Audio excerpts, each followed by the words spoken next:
sobre tema que é muito pregado hoje, né? Por ser um dia festivo no nosso calendário, Dia dos Pais. Eu tenho um privilégio grande aqui de estar também como pai, né? Mas também como filho, que ainda sou, para compartilhar essa palavra sobre paternidade. Mais do que falar sobre essa paternidade que a gente vive hoje, que a gente conhece na estrutura da família, assim como toda a sua importância, sobre toda a sua essência, a missão, a revelação do que isso é para nós, quero falar sobre a presença do Senhor e a manifestação de Deus como Deus Pai nas nossas vidas. Nós precisamos entender que toda a manifestação de paternidade em alguém, ela é uma revelação parcial dessa presença, dessa paternidade de Deus através dessa pessoa.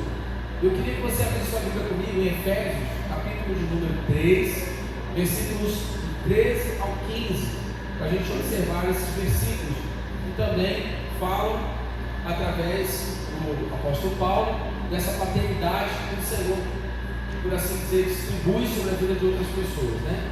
O texto de Efésios 3 diz assim: portanto, rogo-vos que não vos desanimeis por causa das minhas tribulações, em vosso benefício, pois nisso está a vossa glória. Por esse motivo, dobro meu joelho diante do Pai. Versículo 15: do qual se deriva toda a paternidade dos céus e na terra. Pode dizer amém? Amém. Do qual se deriva, está falando de quem? Que vem de onde? Que vem do Senhor nosso Deus. E aqui o apóstolo vai fazer questão de mencionar que não é sobre derivar de um Deus, de uma divindade, de um poder sobrenatural apenas, mas de uma revelação de paternidade que vem do Senhor. Quer dizer, a paternidade que todos recebemos vem de um único Deus Pai. E eu quero destacar também essa frase que vem um pouquinho antes, que Paulo diz: dobro o meu joelho diante do Pai. Esse texto me chama muita atenção porque o apóstolo Paulo está falando dentro de um contexto prisional. Paulo está preso, está sofrendo uma perseguição terrível por pregar o Evangelho. Nós sabemos, né, que desde sempre houve essa perseguição por aqueles que pregam a palavra, por aqueles que ministram a palavra, por aqueles que pregam o Evangelho, praticam o Evangelho. Sempre foi assim. A história da igreja sempre mostrou isso, mas tem muito a ver com aquilo que o próprio Senhor já revelou que aconteceria. Paulo, passando por essas dificuldades, consola os demais irmãos através dessa carta, escrevendo para Éfeso, dessa igreja em Éfeso. E é muito interessante aqui porque Paulo está precisando ser consolado, está consolando a outros. Paulo preso, precisando de uma palavra de encorajamento, está encorajando a outros. Paulo aprisionado, falando de liberdade para outros. E Paulo se sentindo certamente sozinho, mas falando de um Deus Pai à vida de outras pessoas. Isso é sensacional, porque quando nós lemos o texto, a impressão que temos é que Paulo não estava preso. A impressão que temos é que ele desfrutava de alguma liberdade, é que ele podia fazer a sua itinerância apostólica, pregar à vontade, tranquilo, mas na verdade o contexto era terrível. E Paulo, apesar disso, desfrutava dessa paternidade do Senhor, trazendo consolo, trazendo esse cuidado de Deus em que ele confiava e mostrando ainda, ensinando ainda que a paternidade que todos recebem, não apenas ele, mas que estava na vida de muitas outras pessoas, também era algo que estava vindo do Senhor. O contexto que a gente percebe hoje em dia é que nós temos pais que, na sua realidade, alcançaram muitas coisas e estão bem, estão felizes com a sua paternidade, estão satisfeitos com aquilo que alcançaram. E como que conseguiram projetar isso? Porque receberam do Senhor. Mas hoje também nós temos pais que, por uma necessidade, por uma fatalidade, por uma situação qualquer da vida, também está cansado. Quer ter um exemplo aqui, por acaso? Quem é pai? Levanta a mão. Vai baixar. Quem é pai está cansado? Levanta a mão.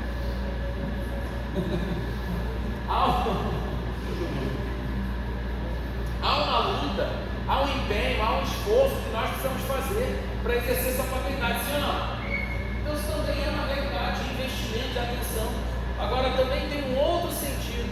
Existem também pais hoje que estão cansados, porque investem na paternidade, praticam a paternidade, funcionam, mas eles não conseguem ver algum tipo de êxito, algum tipo de resultado, algum tipo de fruto, e sentem cansaço no sentido de desistência.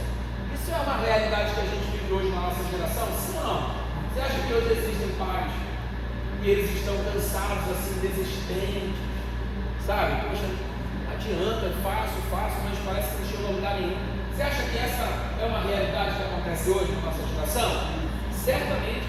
Hoje também nós temos pais que sofrem algum tipo de situação de enfermidade, que sofrem algum tipo de perseguição, que sofrem algum tipo de situação de desrespeito, de desonra, de desafeto, de solidão e diversas outras coisas.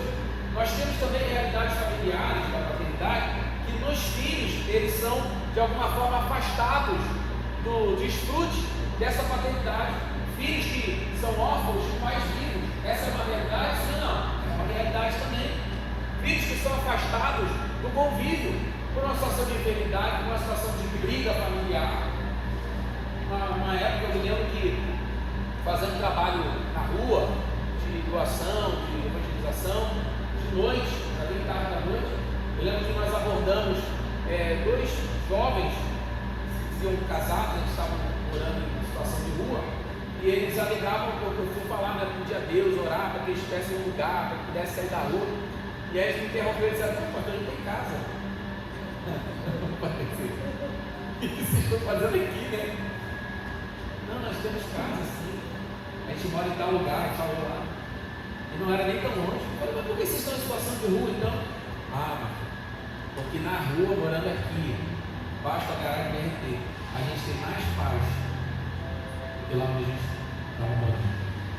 Então existem filhos que estão se colocando numa situação de orfandade, mas não é por falta de casa, não é por falta de um pai biológico, não é por falta de um grupo familiar, mas é por falta de uma realidade de relacionamento, uma realidade da paternidade de Deus que deveria estar sendo manifesta na vida dessa pessoa. Há uma paternidade de Deus alcançável, perceptível, e nós podemos distribuir, transportar sobre a vida de outras pessoas. E essa paternidade, com essa bondade, com esse alinhamento, com tudo de bom, meu irmão, precisa ser transportado, vem do Senhor. Porque o homem mesmo, de si só, não tem nada de bom para dar. Por isso o texto inicialmente aqui fala sobre todos estarem recebendo essa única paternidade que vem do Senhor. Porque se tem algo de bom que nós pais podemos fazer em direção aos nossos filhos, pode ter certeza, não foi um instinto de sobrevivência, mas uma essência da paternidade que foi colocada sobre a vida desse homem. Mas a nossa geração tem filhos afastados, filhos expulsos, filhos abandonados, filhos órfãos, órfãos de pais biológicos e órfãos de pais vivos, porque não viveram a manifestação da paternidade como ela precisa ser.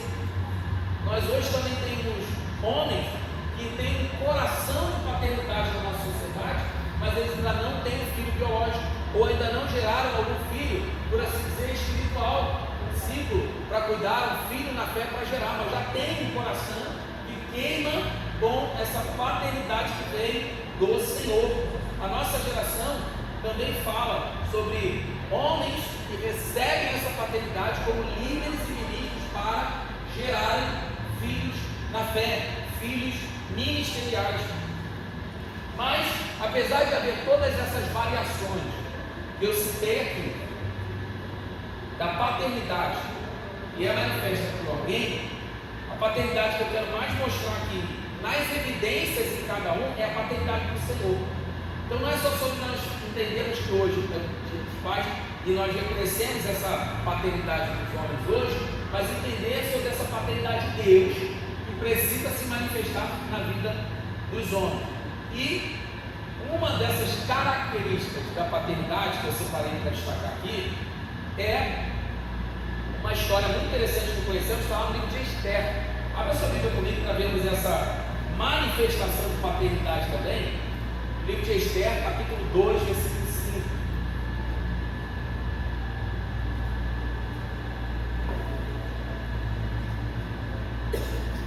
Amém? Diz assim o texto: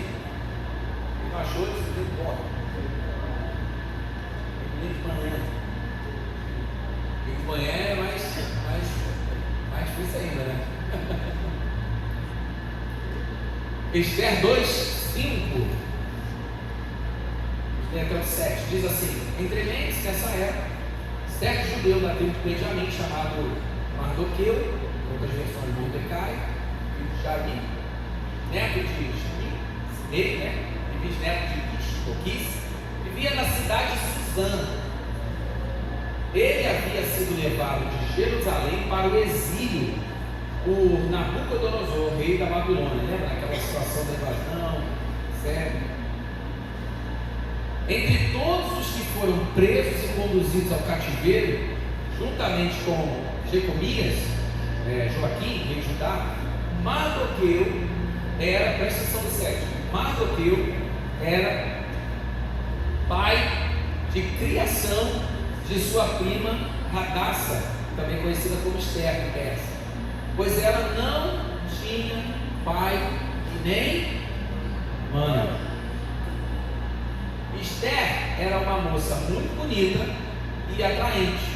Mardoqueu a havia trazido para sua casa depois da morte de seus pais e a tratava com todo carinho como filha. Olha que interessante. Mardoqueu era parente próximo, provavelmente era primo direto, e ele exerce uma paternidade maravilhosa sobre a vida de Esther, trabalhando, investindo, polindo, cuidando, orientando, aconselhando. Em toda a história dela que a gente conhece, havia um conflito no palácio real, ali naquela realidade. A gente conhece a história em que Esther, ela vai ocupar o lugar da rainha Vasti, que sai, né? E Xerxes, ele teve aquele conflito, a mulher é expulsa, banida, e depois ele faz uma seleção de uma próxima esposa. A gente conhece a história de que Esther, ela vai ocupar esse lugar numa reviravolta sensacional para quem era, né, uma menina, uma jovem exilada ou fugida de uma realidade de guerra. Mas você imagina uma menina que tinha toda a condição para ser perdida, para ser talvez, quem sabe, né, uma mulher que usasse o seu próprio corpo para ganhar o seu sustento, como havia também naquela realidade. Então havia várias condições para que ela se perdesse, para que ela se destruísse, para que ela não desfrutasse tudo aquilo. E nós conhecemos a história de que houve um momento que Deus usou a vida dela, o coração dela, para que ela viesse ao palácio e pudesse viver toda aquela história que acabou sendo um instrumento na mão de Deus para livrar o povo. Amém, gente? Nessa história, um resumão aqui, não é isso? Mas eu quero destacar aqui não só essas etapas de como Deus usou a vida dela para a libertação do povo, de toda aquela trama, né, daquela situação com o rei e etc. Não só como ela foi parar no palácio, mas eu quero destacar aqui o papel fundamental de Mordecai na vida dela. Esse homem precisou, primeiro, livrar, segundo, estar presente, terceiro, aconselhar e instruir. É que a gente faz uma leitura, né? A gente acha que tudo aconteceu uma coisa atrás da outra, tudo de uma vez. Mas, na verdade, tudo aquilo ali levou dias, meses e até anos para que tudo aquilo acontecesse. E quem ficou cuidando dessa jovem? Quem ficou cuidando de Esther até que ela amadurecesse, até que ela estivesse pronta, para que ela guardasse seu coração, seu corpo, seu caráter, sua mente, para que ela de fato pudesse ser essa mulher usada pelo Senhor. E o papel fundamental aqui é Mordecai, ou Mardoqueu, até porque teve um outro momento que ela já estava no palácio, ela já estava lá dentro, vivendo o início desse processo de libertação que Deus faria com o povo, já estava vendo algo extraordinário, e num dado momento Mardoqueu de novo é usado pelo Senhor para ir lá e dar conselhos a ela, aonde ela vai, coloca o povo para fazer jejum, oração junto com ela, ela consegue chamar a atenção do rei, ela consegue intervir em favor do povo, e o povo é livre de uma execução, de uma carnificina terrível que aconteceria se não fosse a intervenção do Senhor. Então a gente olha essa participação de Deus na história e como Deus mudou tudo através de uma mulher, mas eu quero destacar como que foi essencial o trabalho de Mardoqueu e o trabalho que ele fez na vida pessoa, a influência, o cuidado, a proteção, o investimento, o direcionamento, tudo isso, suporte. Imagina, órfãos, os pais morrem, ela vem exilada. Quem acolheu ela no choro, nos dias de solidão? Quem investiu nela? Quem teve ali para amparar? Quem sustentou? Quem trabalhou para que ela comesse? Então a gente vê uma citação rápida, mas a gente não se aprofunda para entender como que essa participação de uma paternidade foi fundamental. Diga comigo, fundamental. A manifestação da paternidade é fundamental para dar destino à vida de alguém. O pai também é a voz que dá destino. Por isso que Deus sempre se manifestou e se revelou dando destino. Mordecai investe numa órfã com sua paternidade e muda a direção de toda uma nação. Ele criou, educou, aconselhou, permaneceu, e a paternidade revelada por ele foi uma paternidade de responsabilidade. Diga comigo, paternidade é revelação de responsabilidade.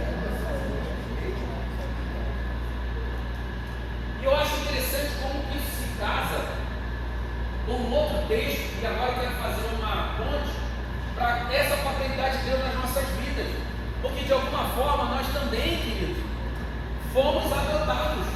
Efésios capítulo 1, versículo 5, vai dizer assim, ó: e em seu amor nos predestinou para sermos adotados como filhos, por intermédio de Jesus Cristo, segundo a benevolência da sua vontade. Aqui está falando da adoção de quem? De Deus, o Deus Pai que nos adotou, o Deus Pai que nos adotou, Ele nos recebe como filhos. Diga comigo, não sou órfão. Eu não sou órfão, eu sou filho, adotado como filho, aceito como filho, recebido como filho. Amém, irmão? Isso é interessante porque para toda a orfandade que Esther acreditava viver, uma paternidade mudou a direção da vida dela. Amém? Em nome de Jesus, irmão, receba essa palavra. Não existe nenhuma história de rejeição que possa permanecer de pé diante da aceitação que vem do Senhor. Ah, mas eu fui rejeitado pelo amor dessa terra, pelo Pai que eu devia ter tido. Todos os amores dessa terra podem ter te reprovado, mas um amor maior, antes da fundação do mundo, te escolheu, te aceitou, e nele fomos formados antes da fundação do mundo, diz a palavra do Senhor. Amém? Então o que te acontece aqui não foi o início nem o fim, é o meio, porque você já foi escolhido, já foi aceito como filho, e assim será por toda a eternidade com Ele, em nome de Jesus. Amém, queridos? Uma outra característica da paternidade que eu acho muito interessante, eu não podia deixar de destacar aqui, não é só quando o pai, ele é esse homem que assume. Eu acabei de ler e usei o exemplo de Mordecai. Falta hoje, né, gente? Tem muito homem que ele gera, mas ele não assume. Tem muito homem que ele cuida, mas ele não assume. Bota comida dentro de casa, mas não assume. Pai não é só que bota comida dentro de casa. Botar comida dentro de casa até entrega no mercado, entrega. Hoje você afeta o delivery. Botar comida dentro de casa até o delivery chega na porta e comida para lá. Paternidade não é só provisão, paternidade é presença, paternidade é proteção, paternidade é gerar vida, procriar. Paternidade é estar presente. Amém? E assumir vai falar dessa responsabilidade. Por isso que eu separei o exemplo de Mordecai, porque ele nem era pai biológico, mas ele assume como se assim fosse. E essa é uma manifestação de amor que vai muito além da própria teologia, que é inclusive a revelação de Deus que nos ama como Pai. Ele é nosso Pai que nos ama, Ele nos assumiu. Então, deixa eu fechar melhor esse primeiro ponto que eu destaquei aqui. Eu não sei quem pode ter te abandonado, te deixado, te rejeitado, cuidado mal de você. Mas hoje Deus está dizendo: eu sou teu Pai, eu te assumi, eu te escolhi, eu não te abandonei, eu não fechei os olhos para você, eu não sou um pai ausente. Amém, irmão? Agora vamos para o 2. Existe um outro aspecto de um pai aqui na Bíblia que me chama muita atenção, A história é um pouquinho longa, então eu fiz 2 cortes. Marcos capítulo 5, versículos do 21 até o 43, mas eu vou fazer 2 cortes. A gente vai primeiro ler do 21 ao 24 e depois do 35 ao 42. Pode não entendi nada. Marcos 5, 21. Pronto.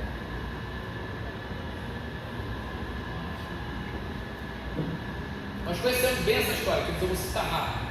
Diz assim o texto, Marcos 5, 21. E retornando Jesus de barco para outra margem, numerosa multidão, uma vez mais, se formou ao seu redor, enquanto estava na praia. Foi quando chegou ali um dos dirigentes da sinagoga, um camarada importante, né? Chamado Jairo. Ao ver Jesus, lembra daquela frase que eu citei lá atrás, no primeiro texto? Prostrou-se aos seus pés. O que Jairo fez? Prostrou-se. Versículo 23. E lhe pediu aos prantos e com insistência: minha filha pequena está à beira da morte. Vem, impõe tuas mãos sobre ela, para que seja curada e viva. Então Jesus foi com ele, e uma enorme multidão o acompanhava, apertando-o de todos os lados. Pula agora para o versículo 35, mesmo capítulo, só avança. 35 diz assim diante: enquanto Jesus ainda estava falando o que, apóstolo? Do pulo que eu dei aqui, a mulher do fluxo de sangue que aparece no meio dessa caminhada. Jesus ainda estava falando quando uma outra notícia chega. Chegaram algumas pessoas vindas da casa de Jairo, dirigentes da sinagoga, a quem informaram: tua filha já está morta, não adianta mais incomodar o mestre. Mas Jesus não deu atenção àquelas notícias, e voltando-se para o dirigente da sinagoga, encorajou: não temas, tão somente continue crendo. E ordenou que ninguém o acompanhasse, a não ser Pedro, Tiago e João, irmão Tiago.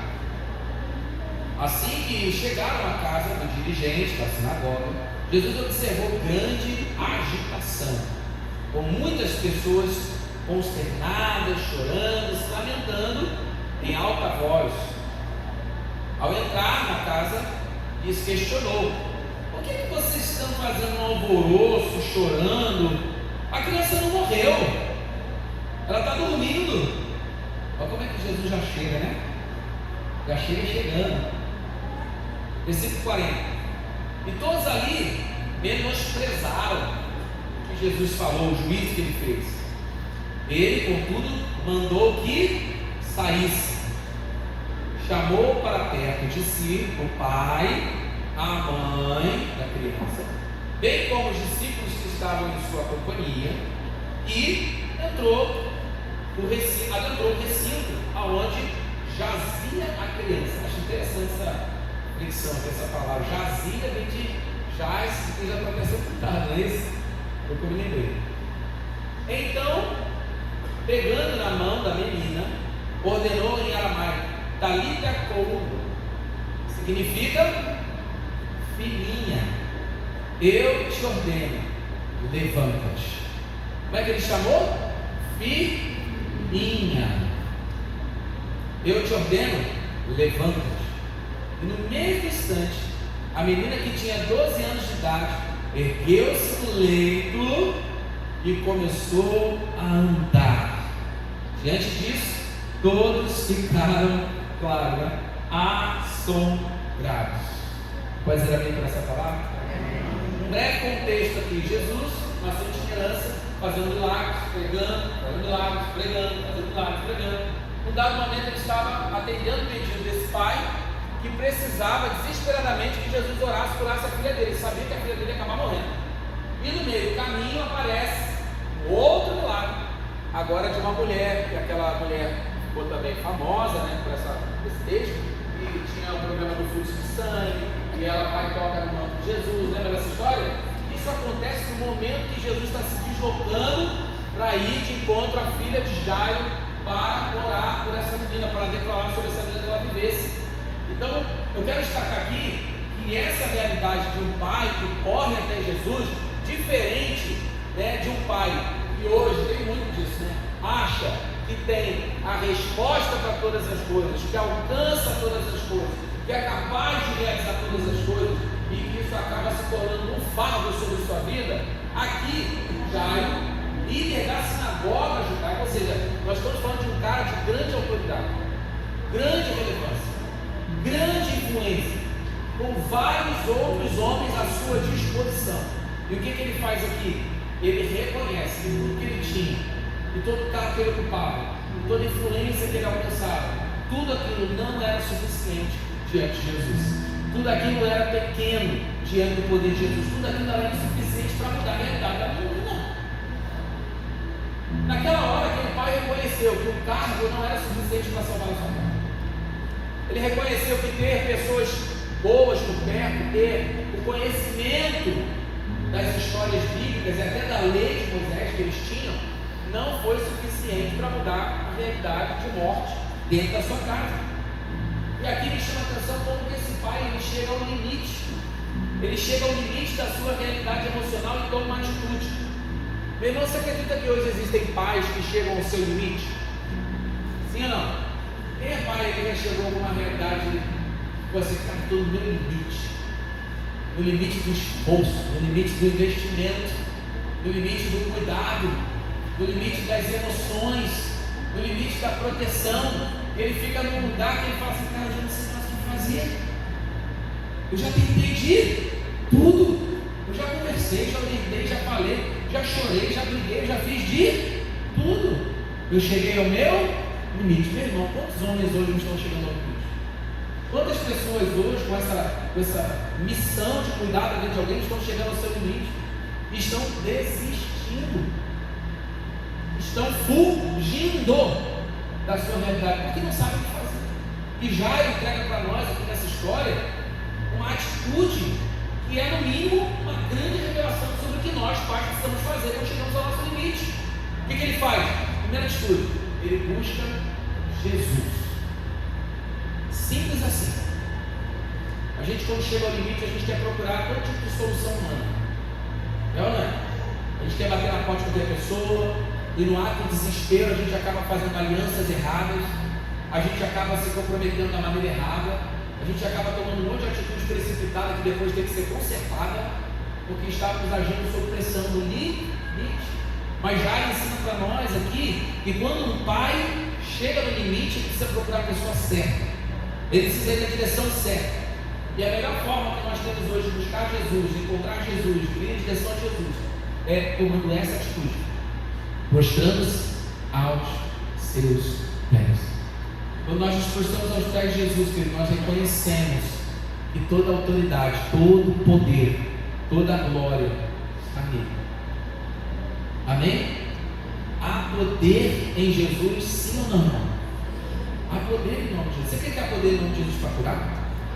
Você quer que há poder em nome de Jesus para libertar? Você quer que há poder em nome de Jesus até para ressuscitar? Sim ou não? Sim, irmão. Então, quando nós estivermos achando que estamos no nosso limite, prostre-se diante daquele que recebeu um nome que é sobre todo nome, nos céus, na terra e debaixo da terra. Prostre-se diante daquele que tem autoridade para dizer: filhinha, levante-se. E o que eu acho interessante nesse texto ainda é que ele não disse jovem, criança. Isso. Reparou? É muito interessante porque até então a gente está falando de Jesus, não está falando de Deus. Jesus era o filho. Por que ele chama ela de filhinha? Ele seria pai dela? Então Jesus está ali, Jesus é pai. Jesus está revelando a paternidade que ele recebeu do Senhor. Deus Pai, ele mesmo se declara como filho de Deus. Aliás, quando as perseguições começaram de verdade, o Senhor Jesus falava um monte de coisa, reinterpretava a lei, mas a hora que começou a falar que Deus era pai e ele era filho, aí o negócio começou a ter.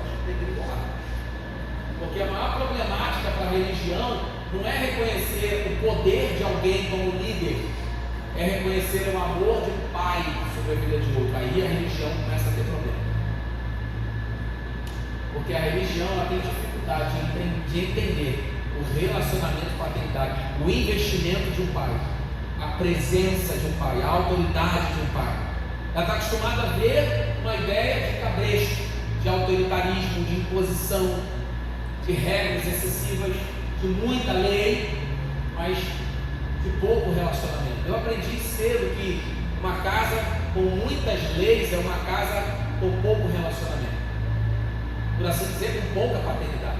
Mas uma casa com muito relacionamento, com muita paternidade, não precisa de tantas regras, porque o próprio relacionamento já está dizendo o que é bom, o que não é, o que agrada, o que desagrada, é ou não é? Quem aí é da época que o pai ou a mãe, né, só olhava e você já sabia o que estava certo e o que estava errado? Quem é dessa época aí? Eu não sou dessa época. Apesar de ser novo, com meus 20 ainda, mas eu lembro disso. Quando meu pai olhava, né, às vezes no tom de voz eu já sabia. Ele falava, Estevão, é uma coisa. Ele falava, Estevão, é bobo. Né? Ou então, quando eu olhava para ele, ele olhava, eu fiz alguma coisa errada. Ou então, quando ele olhava para mim, eu já sabia, no olhar eu já sabia se ele estava precisando, se ele estava aprovando, se ele estava reprovando, se ele estava desgostando. No olhar dele eu já sabia se eu tinha que sair dali ou não. Né? Eu brincava no parquinho assim, né? Criança, ele é a memória da gente. Né? Eu brincando no play, longe, e ele olhando de longe. Aí eu aproveitava o momento que ele estava olhando para os irmãos, e aí eu aproveitava para entrar nos brinquedos, fazer aquelas manobras que ele já tinha falado para eu não fazer. E aí quando eu voltava, a primeira coisa que eu olhava era para quem? Para ele, não, ele estava me olhando. Quando eu olhava para ele olhava para mim. Né, galera? Quando ele olhava para mim, ele já voltava, passava, eita, bem. Aí ele olhava, eu não falei para você, não liga para a compra do brinquedo. A segunda já é castigo. O que me chama a atenção é que quando Jairo chega ao limite, ele vai procurar Jesus, ele entende que a resposta não está na religião, a resposta não está na lei, a resposta está na paternidade que Jesus já estava trazendo sobre aquela geração. Por isso que ele não fala menina, jovem, criança, Talita, ele fala filhinha, levanta-te, porque a paternidade que Jesus estava trazendo, estava libertando, estava mudando o destino. O destino daquela menina era a morte, o destino daquela casa era uma tristeza, um luto.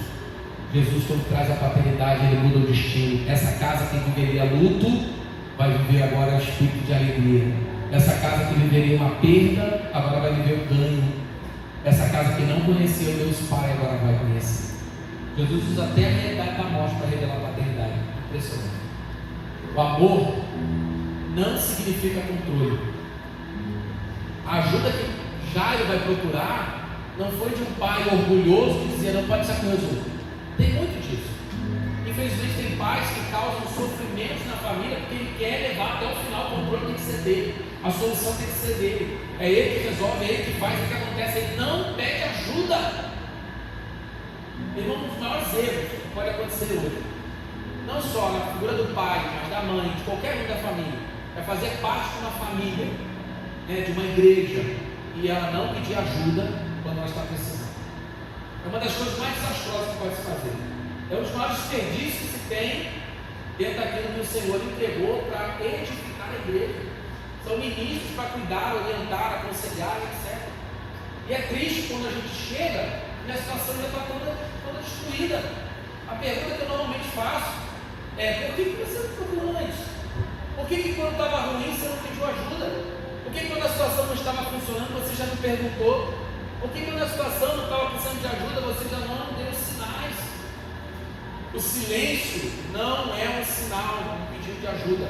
A omissão não é um pedido de ajuda. A distância que você causa, que você faz, não é um pedido de ajuda. Eu vou sumir. Quem se importa vai me procurar. Ele, quando foi pródigo, também sumiu. O pai não foi atrás dele, não. Ficou esperando ele voltar para casa. Não é? A ovelha perdida é atrás. Ela não sabe o caminho de volta, mas o filho pródigo sabia. Então uma coisa é a inocência, e outra coisa é a inconsequência. Sabe, mas ainda assim você vai lá e faz. Ainda assim a gente vai lá e faz.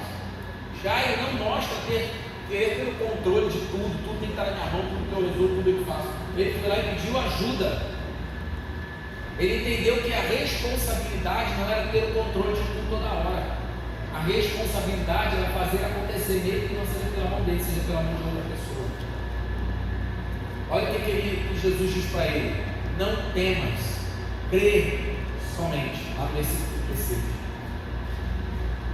Nós pais precisamos entender, queridos, que em muitos casos nossos braços não alcançam tudo. Em muitos casos nós não resolvemos tudo, mas aonde nossos braços não alcançam de Deus, aquilo que não conseguimos resolver Deus, aquilo que é impossível para nós é possível para Deus. Amém? Então, meu irmão, eu não sei qual é a realidade que acontece na sua casa. O que eu sei é, quando você enxergar que o que você precisa fazer já não é mais possível, o impossível é do Senhor. Amém? Terceiro exemplo que eu quero destacar aqui, que eu já até citei um pouquinho, é o de Lucas capítulo 15, versículo 11 e 32. Também existe essa realidade na nossa sociedade do pai que espera. E quando eu falo de uma espera aqui, eu não estou falando daquele que senta e fica de boa, aguardando as coisas acontecerem. Mas eu estou falando daquela realidade de aflição, de um pai que sabe que os filhos, ou o filho, está fora dos caminhos do Senhor, está longe de casa, está distante, ele sabe que tem que esperar, mas ele está sofrendo. Sim ou não? Ele está sofrendo, ele está ali, esperando o filho voltar para casa. Esse texto de Lucas 15, versículos 11 a 32, que nós já conhecemos da parábola do filho pródigo, mostra a expectativa do pai, esperando. E embora a parábola faça uma ilustração de que tudo foi muito rápido, aquilo demorou foi muito. Imagina quanto tempo até que o filho gastasse toda a riqueza, esbanjasse tudo, perdesse todos os amigos. Você acha que levou um dia? Levou uma semana? Levou muito tempo. Então imagina o sofrimento desse pai, esperando, com expectativa, com alguma esperança de que o filho ia voltar para casa. O filho escolhe partir. O pai não pode controlar isso, ele deixa porque é um direito do filho. O pai continua sendo pai apesar de esperar, e o filho acaba retornando. E eu aprendo aqui com esse texto que, da mesma forma que esse pai da parábola do filho pródigo esperou por esse filho até que ele voltasse, e ainda bem que na parábola ele volta para casa e tudo é restaurado, existem muitos pais hoje na nossa realidade que também sofrem com isso, não? Que também sofrem essa realidade de um filho que sai de casa cedo, de um filho que sai da maneira errada, de um filho que não está alcançando tudo que Deus tem para a vida dele, não aprendeu ou não recebeu tudo que precisava realmente receber do pai. Ele sai com dinheiro, mas não sai com a honra, não sai com respeito, não sai com a bênção. Então ele sai com uma parte que ele deveria receber. Isso é precipitação. É triste, não é?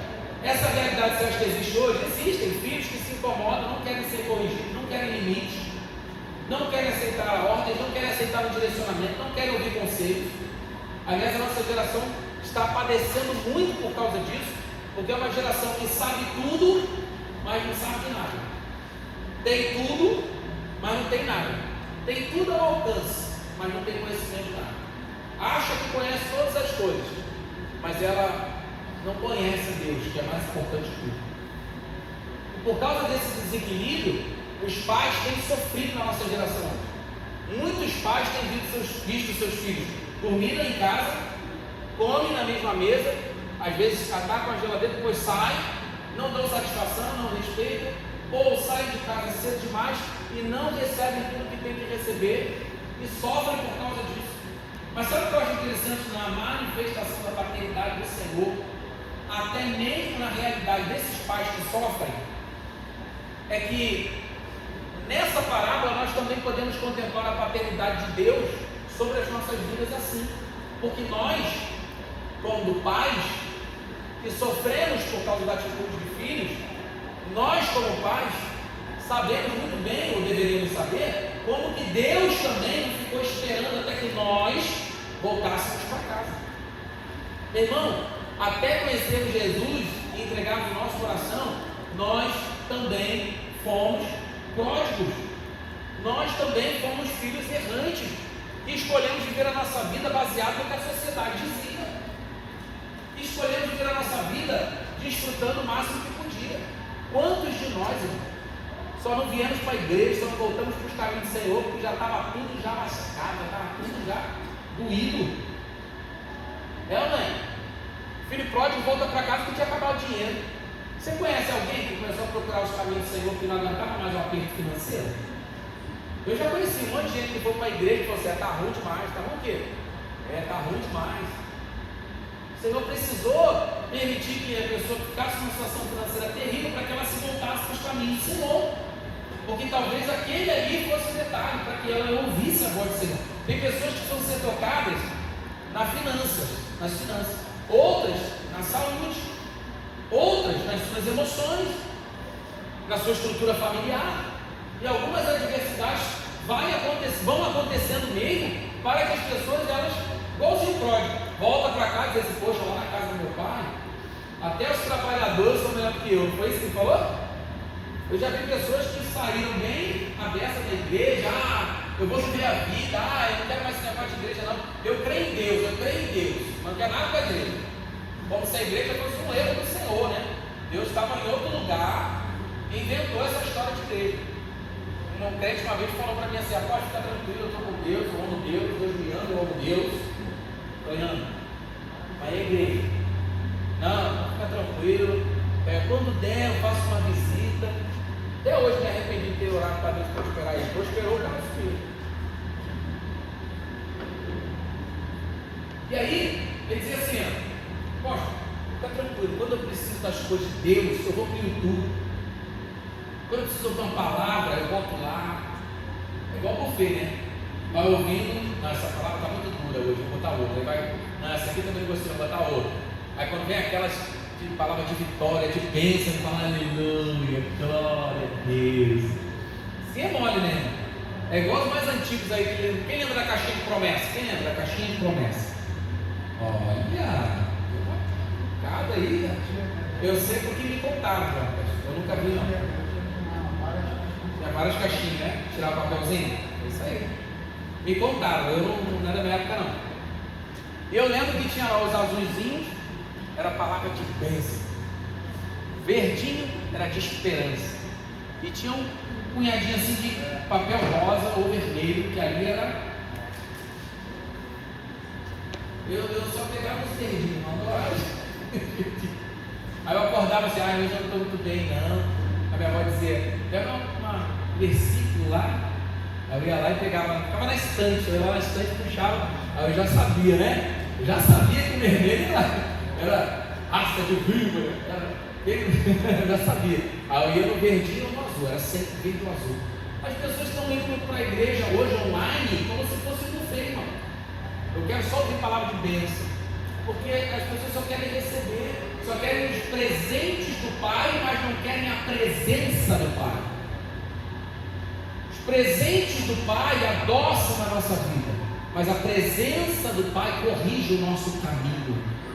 Você quer o presente todo o tempo ou você quer a presença dele eternamente?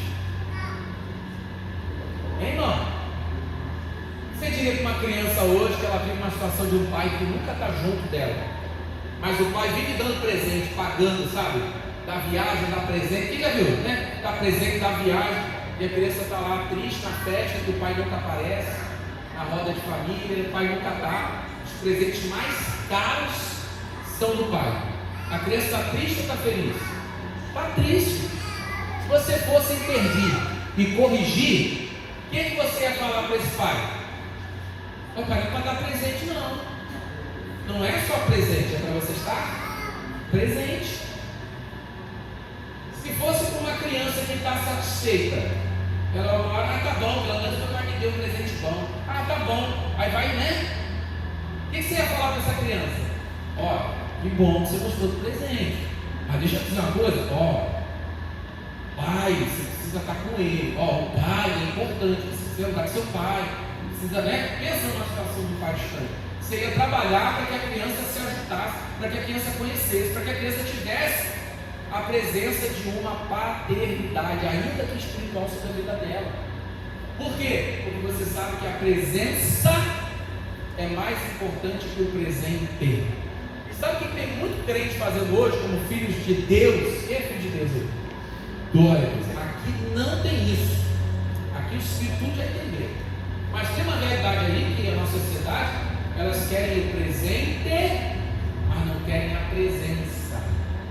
Porque o presente é divertido, alegra, é bom, supre uma necessidade, mas a presença é onde o pai corrige, chama atenção, cobra, sim ou não? Puxa a orelha. E aí, por que você não está estudando? Por que você não está vendo isso? Você não está vendo? Ai, isso é chato.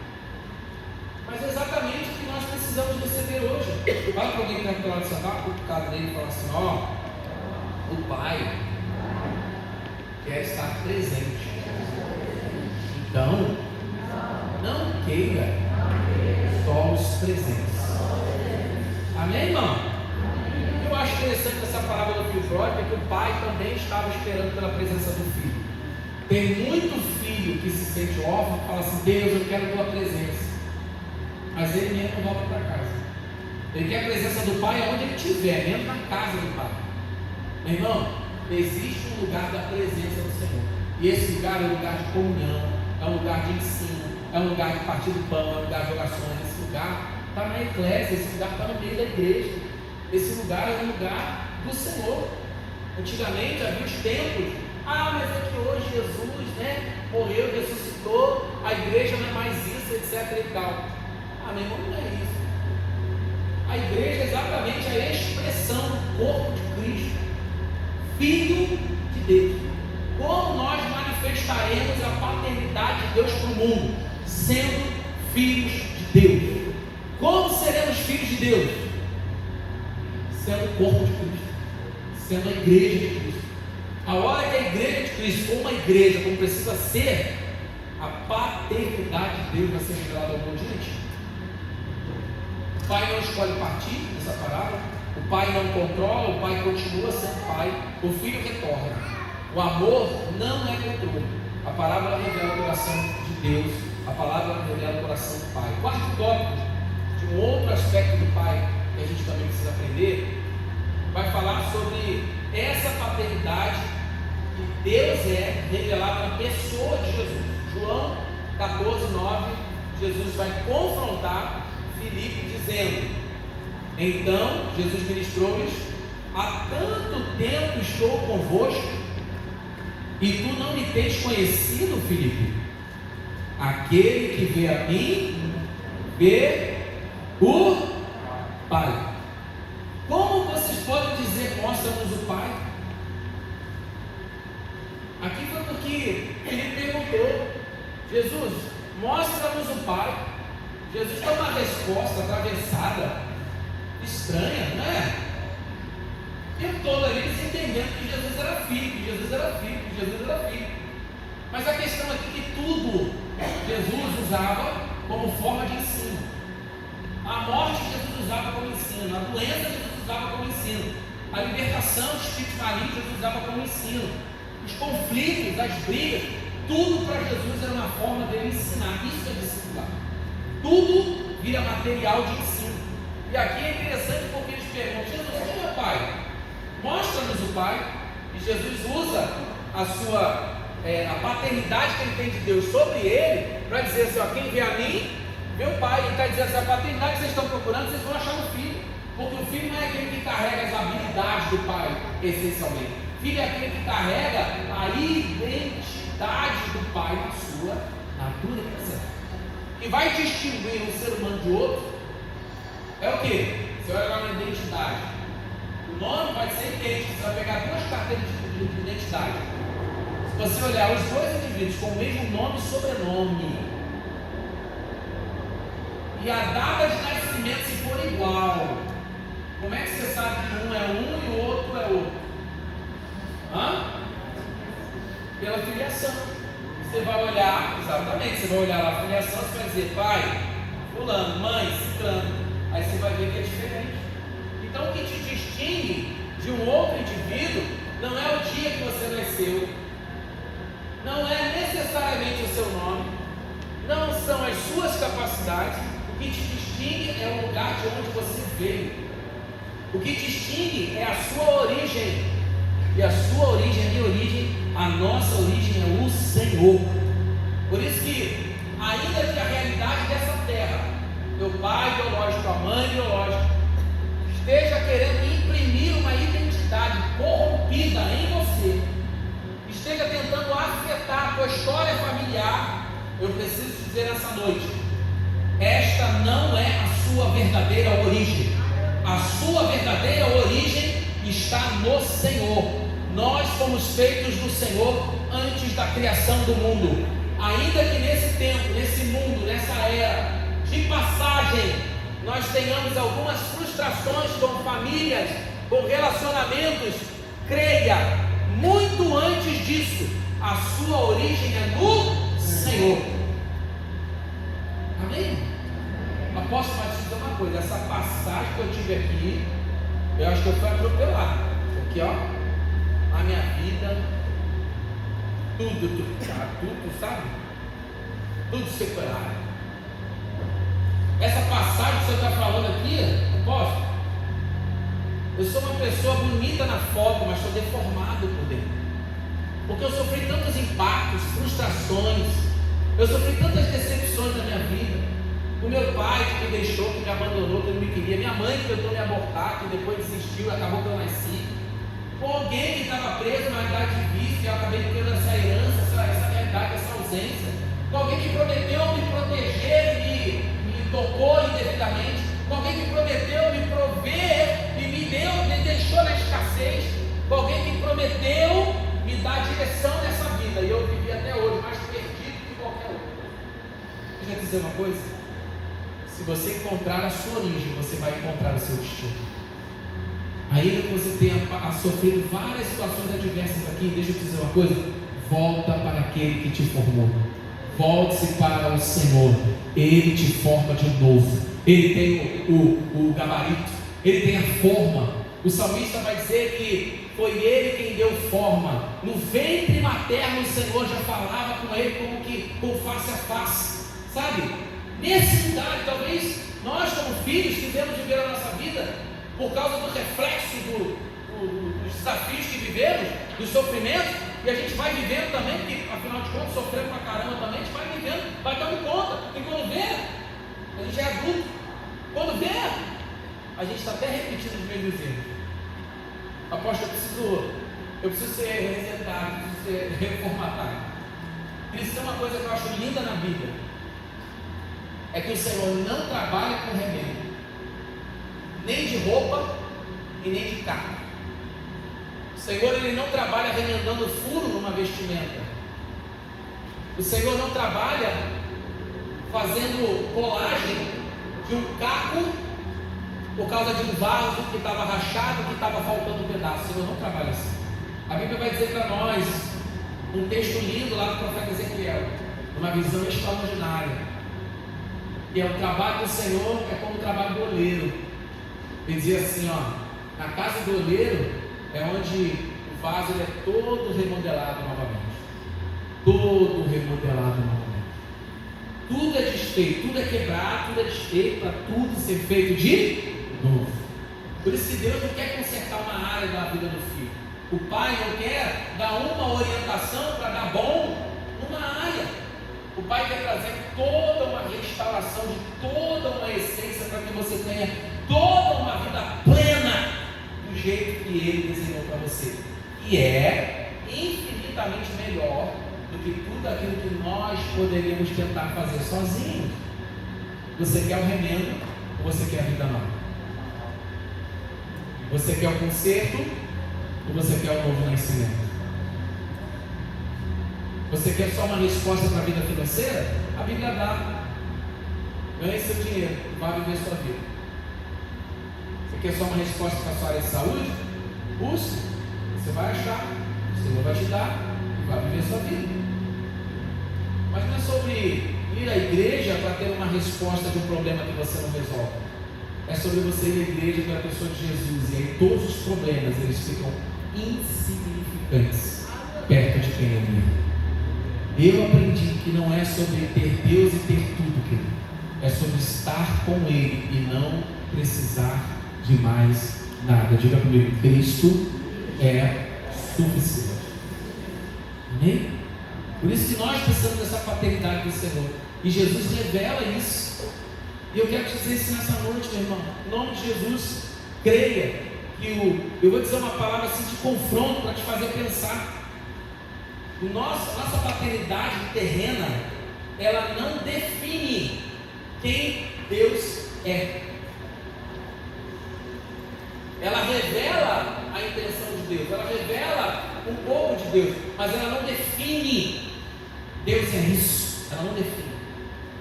Ela deveria revelar um pouco da bondade, da provisão, da proteção, do cuidado, da direção. É isso que a paternidade faz sobre a vida de alguém, mas ainda é sombra daquilo que Deus é. Uma sombra. Por que eu estou dizendo isso? Que a paternidade terrena não define Deus. Porque talvez a paternidade terrena para um ou para outro tenha sido uma paternidade abusiva, tenha sido uma paternidade ausente, tenha sido uma paternidade que mais causou sofrimento, tristeza e desgraça do que outra coisa. Mas eu quero te dizer em nome de Jesus, essa paternidade que você conheceu não é a paternidade que vem de Deus.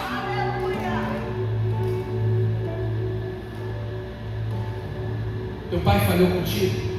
Essa não é a paternidade de Deus. A falha dele não significa a falha de Deus. Mas, diga comigo, mas é a sua maior oportunidade de conhecer a paternidade de Deus. Porque você vai ver uma falha, quando Deus se revelar para o Pai, você vai saber exatamente que é totalmente diferente do que você conheceu. Agora eu sei o que é a paternidade de Deus. Deus não nos deixou órfãos. Se a sua paternidade te foi ausente, deixa eu te dizer o que é a paternidade de Deus. Ele é presente. Não há um lugar onde nós podemos nos esconder que Deus não esteja lá. Quando eu fazia bagunça, eu escondia dentro de casa. Meu pai chamava, Pedro, ficar quietinho. Tinha uns lugares que meu pai não me alcançava. Escondia dentro do guarda-roupa, escondia debaixo da cama, escondia no, né? E escondia até em canteiro de obra, embaixo de tábua.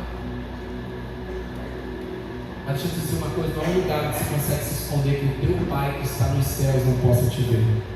Não há um lugar profundo de sofrimento que Ele não esteja olhando para você. Não há um lugar alto, não há um lugar distante onde Ele não possa te alcançar. A Bíblia vai dizer que Ele é Deus de perto e também é Deus de longe. Apóstolo, o senhor não sabe, meu pai me feriu. Deixa eu te dizer uma coisa: Deus ainda cura. Deus é aquele que pode curar toda a realidade ferida, seja na alma, sabe? Seja na mente. Posso ter traumas, Deus pode te curar. Apóstolo, eu tenho minhas emoções, elas foram machucadas de uma forma que você não sabe, Deus pode te curar. Apóstolo, meu pai me feriu, eu não consigo enxergar uma autoridade, eu não consigo enxergar uma liderança, eu não consigo enxergar a ideia de uma cobertura sobre minha vida. Escute uma coisa: não importa o que tenha te ferido nessa vida, se você ainda está vivo, o Senhor, Deus, Pai, cura. Apóstolo, eu aprendi que a paternidade, ela é distante. A minha paternidade, ela foi longe a vida toda, só aparecia no aniversário. A minha paternidade, ela estava dentro de casa, mas estava longe. A minha paternidade, eu não conheci direito. A minha paternidade, eu nunca tive intimidade, nunca conversei, nunca abri coração, nunca desabafei, nunca pedi ajuda, nunca falei as minhas verdades, e ele nunca soube dos meus sofrimentos. Meu pai nunca me conheceu, meu pai sempre foi distante. Deixa eu te dizer uma coisa: se teu pai dessa realidade falhou com você, Deus acima de tudo, acima de todos, Deus Pai, não é um Deus longe, não é um Deus distante, Ele é um Deus perto, Ele é um Deus que se aproxima, e desde a antiguidade Ele sempre quis estar no meio do seu povo. de Deus com o homem no Éden era vir na viração do dia para estar com Adão. Adão peca, falha, sai do jardim.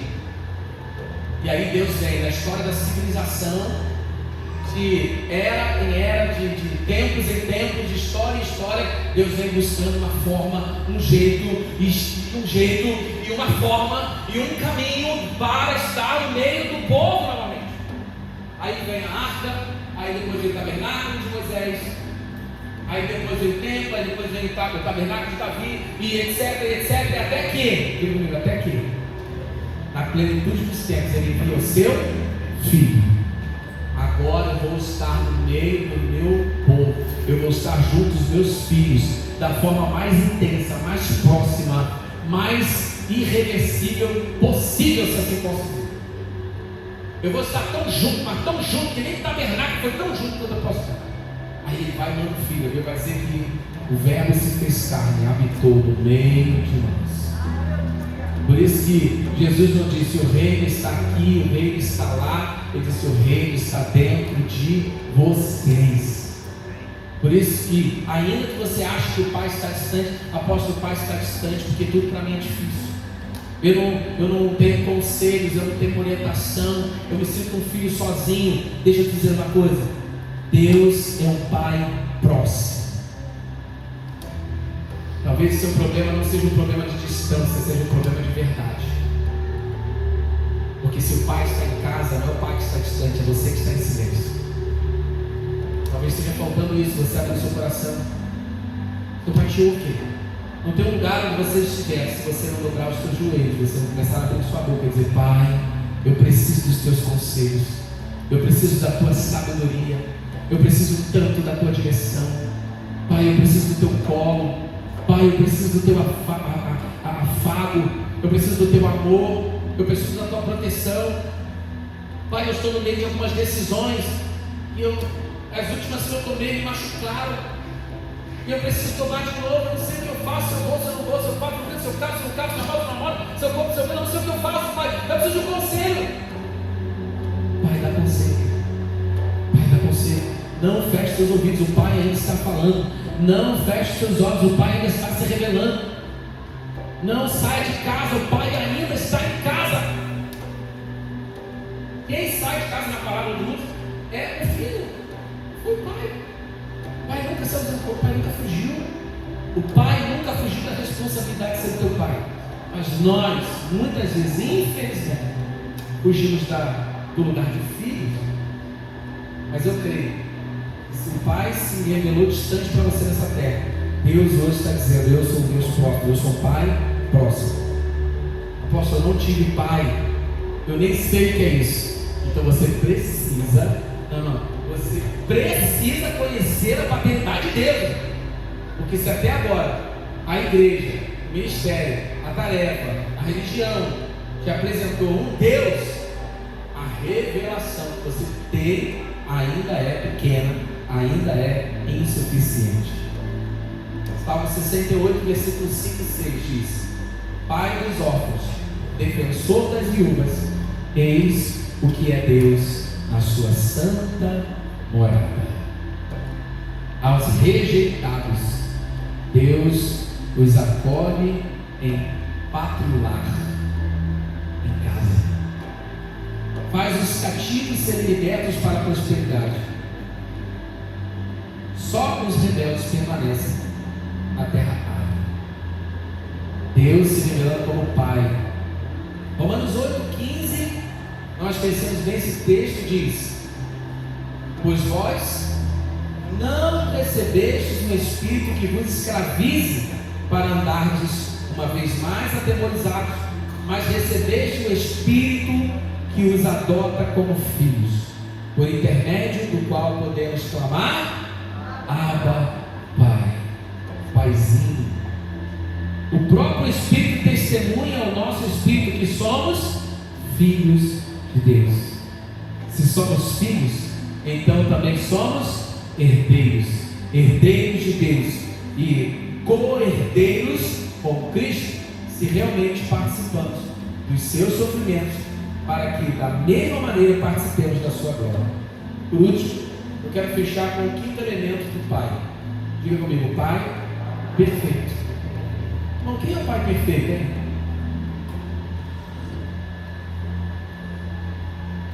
Quem é o Pai perfeito? Só o Senhor. E aqui eu vejo duas realidades que têm sido terríveis para a nossa sociedade. Primeiro, filhos com a expectativa de seus pais não errem. E aí tem havido uma geração de filhos frustrados, porque eles não conseguem aceitar os erros, eles não conseguem lidar com esses erros, eles assumem e repetem esses erros e vai por aí fora, um abismo chamando para mim. Filho, deixa eu te dizer uma coisa: perfeito é o Pai que está nos céus, o Pai celestial. O Pai da terra, ele revela o melhor possível da paternidade de Deus, mas perfeito é o Pai que está nos céus. E existe um outro lado: homens, pais que sofrem com esse fardo. Eu tenho que ser perfeito, eu tenho que conseguir, eu tenho que dar conta, eu não posso errar, eu não posso falhar. O que eu vou fazer agora? E aí entram em crise, entram em depressão, adoecem, perdem o relacionamento por causa de uma pressão errada que eles deixam sobre si, de que eles são pais perfeitos, eles são pais modelos, eles não podem errar, não podem falhar, porque afinal de contas o que vai ser? Não, eu vou morrer, mas o meu filho, ele vai ter que... Dizer uma coisa, Pai, perfeito é só o nosso Pai que está nos céus. A melhor forma de você ser aperfeiçoado é admitir a sua imperfeição diante daquele que é perfeito, diante daquele que está nos céus. Pai, não tente ser perfeito, coloque-se diante daquele que é perfeito e permita-se ser aperfeiçoado todo dia. Gálatas capítulo 4, versículo 4 diz assim: todavia, quando chegou a plenitude dos tempos, Deus enviou seu filho, nascido de mulher, nascido também debaixo da autoridade da lei, para resgatar os que estavam subjugados pela lei, a fim de que recebêssemos a adoção de filhos.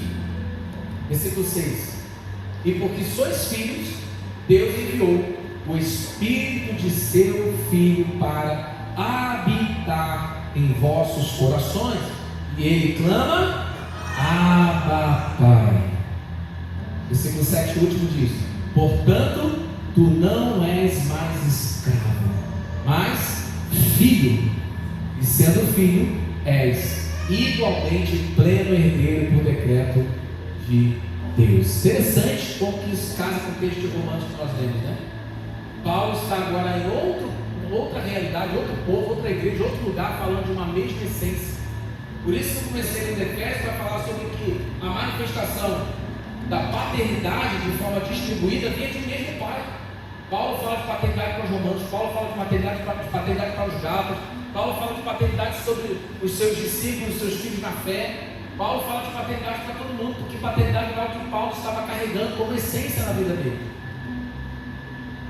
E a plenitude dessa paternidade de Deus sobre as nossas vidas manifesta veio por meio do Filho. O Pai enviou o Filho, o Filho nos redimiu, nós fomos adotados. O Espírito em nós diz: Abba, Pai. Eu sei que há um lado nosso que diz: não, Pai não sabe de nada, nem Deus eu sei que está sabendo das coisas, porque Deus fala as coisas também que eu não gosto, que eu não concordo, acho que Deus não me entende. Já viu quando os filhos falam assim: Pai não sabe de nada, Pai está ultrapassado, já viu? Pai está ultrapassado, Pai não sabe de nada, não é bem assim, eu faço diferente, porque afinal de contas eu não sou idêntico com meu Pai. Já viu essas, né? Não tem essas coisas? Se eu disser que às vezes a gente faz igualzinho com Deus. Ah, Deus, eu sei que o Senhor está falando para fazer de um, eu vou fazer de outro. Eu sei que o Senhor está falando de uma forma, mas entende de outro jeito. Afinal de contas, Deus, eu sou eu, né? A gente vai fazer igual filho adolescente, filho criança, que acha que não precisa ouvir os conselhos, que acha que não precisa fazer exatamente igual o Pai está falando. Só que a partir do momento que nós queremos receber Deus como Pai, nós também precisamos nos posicionar como filhos. Eu preciso entender que por mais que o Pai tenha uma forma às vezes diferente de eu entender, claro que ele tem, Eu preciso buscar a mente de Cristo para isso.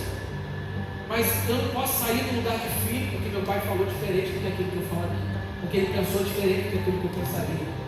Então sempre vai ter um lado nosso, mais humano, mais natural, mais almático, que vai querer se revelar, que vai querer se desviar, que vai querer fazer do seu próprio jeito. Mas deixa eu dizer uma coisa: o Espírito do Senhor em nós, conforme lemos, ele diz, o Espírito diz: papai. Então o dia que a tua alma estiver dizendo, pai é nada, eu vou fazer do jeito, não escute só, escute o Espírito. Já está dizendo, pai, paizinho. E o Espírito está pronto, a carne é fraca. Nós não somos filhos porque nós merecemos. Nós somos filhos porque o Filho morreu por nós, para que nós fôssemos alcançados por essa paternidade. Eu quero fechar essa mensagem com esse momento célebre da ceia. Nós vamos ceiar.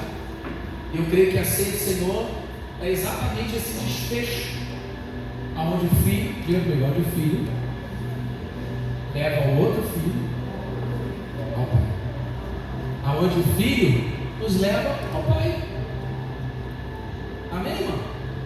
O filho é o caminho, é esse caminho da redenção. Ele é o caminho para os filhos voltarem para a mesa do Pai, para o lugar da presença, o lugar onde o pão é partido. Aquele momento da ceia não era o momento que Jesus estava anunciando apenas a sua morte, mas era o lugar que Jesus estava anunciando que o véu seria rasgado, que o novo e vivo caminho estava sendo definitivamente aberto, e que todo filho que crê no Senhor Deus terá o seu caminho de volta ao Pai. Amém? Eu pedi que essa me ajudar aqui para ser, os caras que nós estamos ceando. Nesse momento, enquanto nós vamos preparar para a ceia, feche seus olhos, eu queria orar com você. Eu não sei qual é a sua realidade de paternidade, eu não sei o que você